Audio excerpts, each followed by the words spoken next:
Genesis chapter 34. Now Dinah, the daughter Leah had borne to Jacob, went out to visit the women of the land.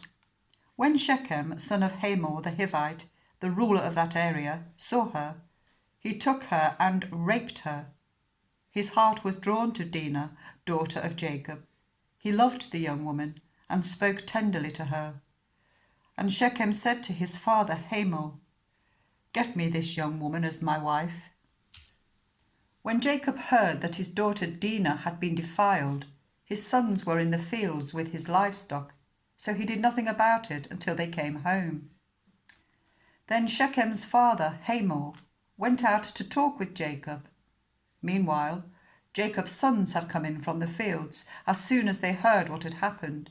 They were shocked and furious because Shechem had done an outrageous thing in Israel by sleeping with Jacob's daughter, a thing that should not be done. But Hamor said to them, "My son Shechem has his heart set on your daughter. Please give her to him as his wife. Intermarry with us.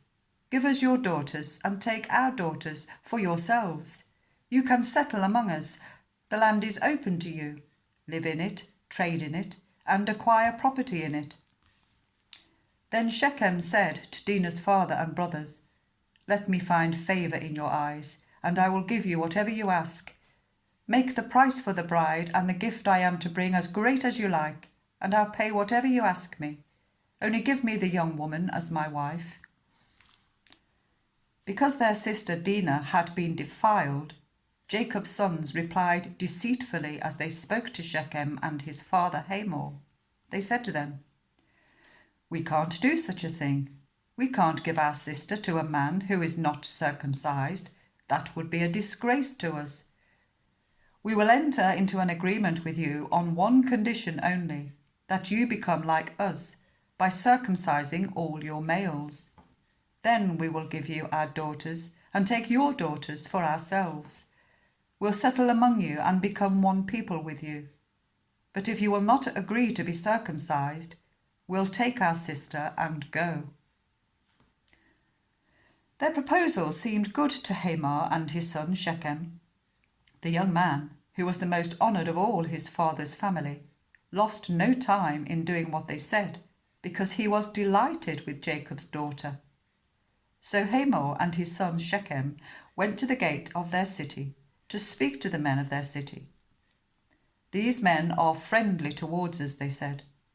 "Let them live in our land and trade in it. The land has plenty of room for them. We can marry their daughters and they can marry ours.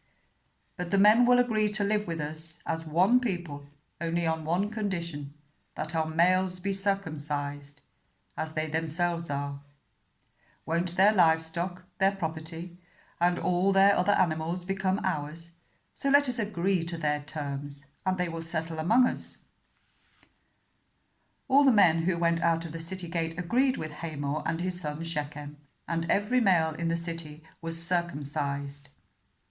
3 days later, whilst all of them were still in pain, 2 of Jacob's sons, Simeon and Levi, Dinah's brothers, took their swords and attacked the unsuspecting city, killing every male.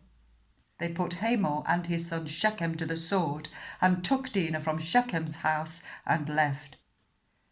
The sons of Jacob came upon the dead bodies and looted the city where their sister had been defiled. They seized their flocks and herds and donkeys and everything else of theirs in the city and out in the fields. They carried off all their wealth and all their women and children, taking as plunder everything in the houses. Then Jacob said to Simeon and Levi, "You have brought trouble on me by making me obnoxious to the Canaanites and Perizzites, the people living in this land. We are few in number, and if they join forces against me and attack me, I and my household will be destroyed."